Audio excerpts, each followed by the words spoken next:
Who were all of the Jedi that Anakin Skywalker killed in the Jedi Temple raid during Order 66? Greetings, curious acolytes of the Force, and welcome back to the archives. Operation Nightfall was the first and most important step to the execution of Order 66. The entire plan for Order 66 and the Jedi Purge had to all begin with compromising the Jedi Temple and clearing it out. Despite having the entire 501st Legion at Palpatine's disposal, the Dark Lord of the Sith was not a fool, and he knew very plainly that clones alone would not be able to get the Jedi Temple job done. Not to mention, he wanted to put his fresh new apprentice to the test. The newly crowned Lord Vader was ready to finally let loose and indulge freely in his dark side lust. No more would he be held back by the Jedi, and it was finally time for him to take his revenge on the people that had been holding him back. Operation Nightfall was executed very swiftly, yet the whole process was undoubtedly chaotic. While we know that Anakin slew countless Jedi Knights when he was storming the temple, we wanted to open up some of the old security holotapes and take a look for ourselves and see if we can talk about a few of the most specific Jedi that fell by his still blue blade. Yes, there are likely too many to count unfortunately, and we don't have knowledge or lore on every single one of them.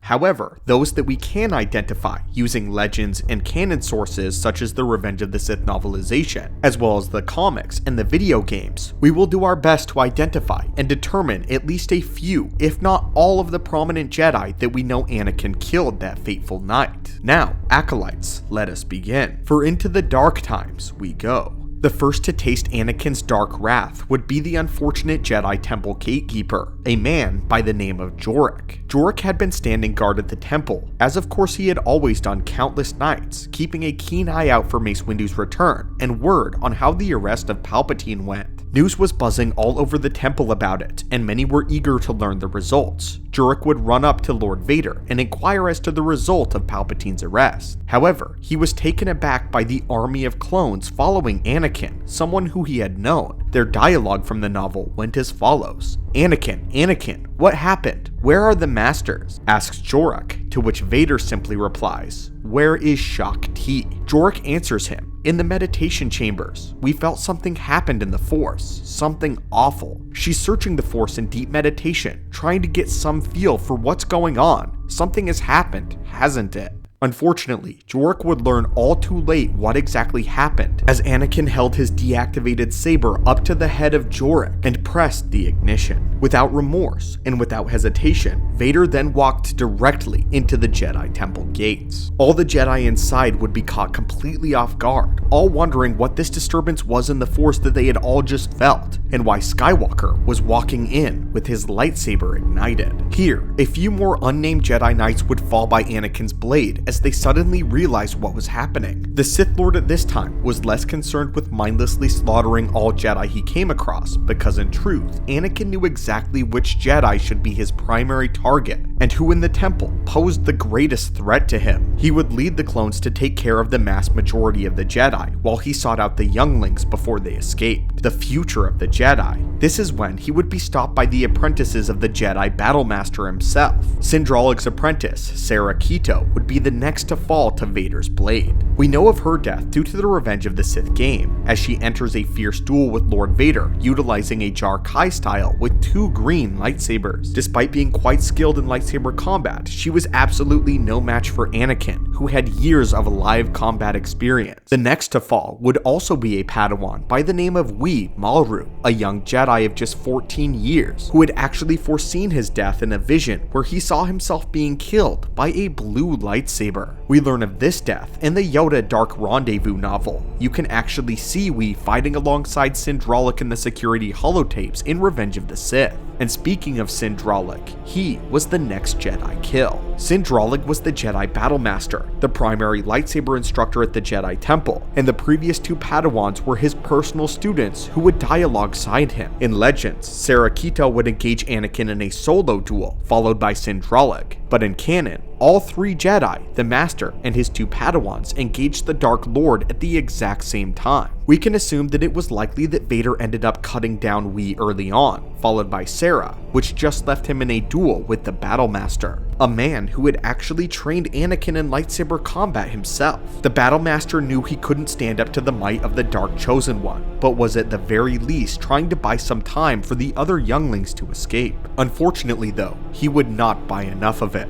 But at least he stalled Vader long enough for the remainder of the Jedi Temple Guards to clear the upper floors. But these guys would be Vader's next target. Our sources for these kills actually come out of the in-universe sources, which actually point towards the assumption that they were killed by Anakin. What we mean here is that Dave Filoni once stated that the Grand Inquisitor was once a Temple Guard who, once Operation Nightfall began, actually killed most of the Jedi Temple Guards himself to clear the way for Darth Vader. We know that for at least a handful of Temple Guards though, somewhere around 4 or 5, managed to live long enough to take down several waves of clone troopers, all of which who were heading directly towards the youngling area in one of the towers. We also know that these 4 or 5 guards did take a stance against Darth Vader and attempted to stall him and prolong the inevitable. Interesting that none of the Jedi within the temple actually believed that they could beat Anakin, only hold him off slightly. The Temple Guards put up a good fight, but none of them could even hold a candle to the kind of power that they were up against. The saddest and most uncomfortable set of kills that we know of comes next, and are of course several Padawans, and of course the younglings. There is the group of Padawans that Yoda and Obi-Wan come across on the upper floors, during the time that they deduced that the children had been killed via a lightsaber. But then, we know that there were a group of younglings that were hiding in the Jedi High Council chambers. We actually know of at least 3 of their names.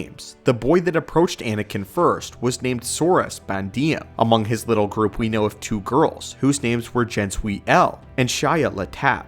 There is also the group of younglings that were with Reva when she attempted to escape during all of the carnage. Just picture that. Anakin destroyed not 1, 2, but 3 separate groups of younglings that night. And now finally, among one of the last kills that we know of is council member Shaak Ti, who died within the meditation chamber. Shaak Ti apparently had been one of Vader's primary targets, as he had inquired about her at the very entrance with the Jedi that he killed first. My assumption here is that since Shaak Ti was the only Jedi council member left in the temple, Vader wanted to take her down immediately. Not only was her power a threat to him, but she could potentially rally the Jedi that were there for a fierce counteroffensive. We know that Shaak Ti is in fact a beast. Out of universe, Shaak Ti is famous for having many inconsistent deaths, and many deaths over the spans of games, comics, and shows. However, in the Revenge of the Sith movie, there are actually 2 deleted scenes that showcase the death of Shaak Ti, one of which is by Grievous and the other by Vader in the meditation chamber. However, we know that Shaak Ti's death in the meditation chamber was actually made canon and is her final death, thanks to the Clone Wars episode entitled Destiny, where Yoda has a vision, seeing Shaak Ti's death the same way with a blue lightsaber. Not to mention, this was also confirmed in the Galactic Atlas. The final death we will be mentioning will be Jocasta Nu, though it will be her death in Legends continuity. In canon, we know that Jocasta Nu survives Operation Nightfall, and is able to escape through hidden caverns beneath the temple. But in Legends continuity, she is actually one of the first to die by the blade of Vader. The Revenge of the Sith video game gives us a cutscene where Jocasta Nu actually senses what Vader is up to when he enters the archives. She immediately confronts him and ignites her blue lightsaber, only to be lifted up and pulled into Vader's extended blade.